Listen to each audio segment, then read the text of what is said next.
Tonight, powerful new images show the moment that Typhoon Halong slammed into western Alaska. In Kipnuk, houses stand half submerged, floors buckled by floodwater, and debris stretched as far as the eye can see. Halong has impacted a large number of Alaskans. 67-year-old Ella Mae Kashatok was found dead. Two remain missing, and at last check, the Alaska Division of Homeland Security and Emergency Management reports that 49 towns and villages have been impacted, along with this big number right here, that 1,800 residents who were sheltered overnight. And new tonight, the Alaska Department of Transportation says that all runways across the West Coast region are now open following repairs from Typhoon Halong. The Kipnuk Airport has reopened after crews finished repair work earlier today, and some airport lighting is still being restored, but maintenance and operations teams continue working to repair storm-damaged infrastructure. Now, many of the worst-hit communities still coming back online, so communication, even weather data, are very difficult to get at the moment. But I want to show you this map with some of the totals that we've seen. The area that Rebecca was just talking about, Kipnuk, right over there, one of the hardest hit, highest water levels, nearly 10 feet. Over here in Kotzebue, water levels cresting over 4 feet. And over here, a little area between Nelson Island and Kipnuk, the water's reached close to 11 feet. Lauren Maxwell spoke with several people today who live in that area, sharing stories of survival from a village called Nightmute.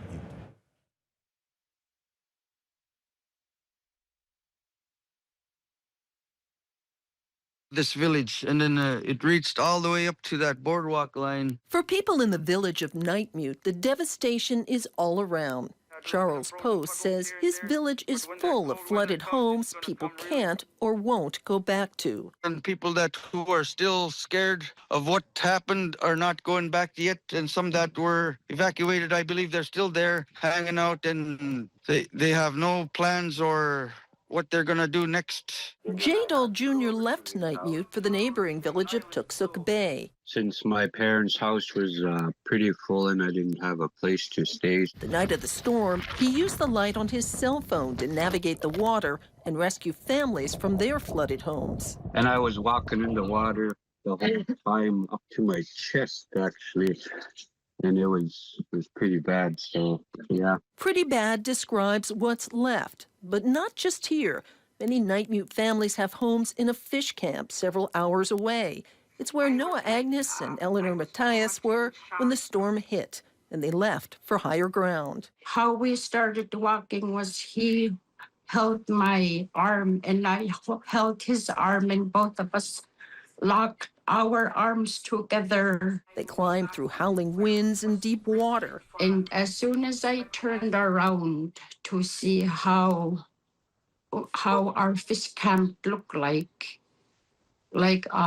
more than half of the house was already gone. Clinging to each other as they went. Like every time I'd fall, he'd fall along with me. And every time he'd fall, I'd fall with him.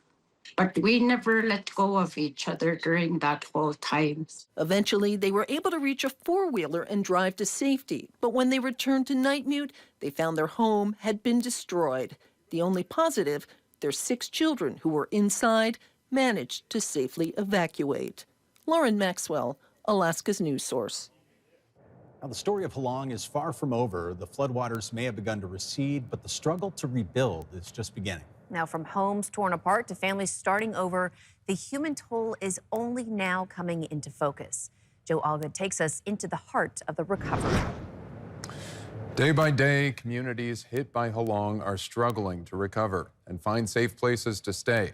State officials say nearly 1,800 people across 49 communities have been impacted. The death toll still stands at 1, and 2 people remain missing. The Coast Guard has suspended active searches but will continue looking during other operations. Homes have been flooded, swept away, or pushed off foundations, including at least 37 in Kipnuk alone. Hundreds are sheltering in schools, with Bethel's Health Center at full capacity. State officials call the number of displaced residents unprecedented. We need to have places for people to go safely, where they can be warm and fed and taken care of. We're moving quickly to have that established, but it's taken some time. So some folks are in some really uncomfortable places. We're doing everything we can to push in support to them where they are. We have 300 right now because I have medical personnel there and we did surveys, and we have 300 people right now in Kipnuk that want to leave because their home's been destroyed.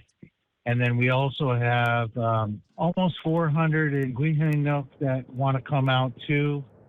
Winkleman said many of those remaining in their home villages are still staying in the local school, as many as 700 in the case of Kipnuk, who is also suffering from a lack of communication and a dwindling fuel supply.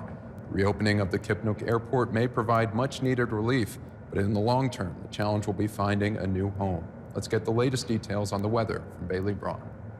Thank you, Joe. We're already starting to see some moisture roll into southern Alaska. Now, this includes the Aleutian Islands spanning all the way into southeast Alaska. So just looking at our time lapse from today in Anchorage, we've already seen some of that moisture, mostly for the morning before we started to dry off just a little bit more into the afternoon with that beautiful sunset earlier today.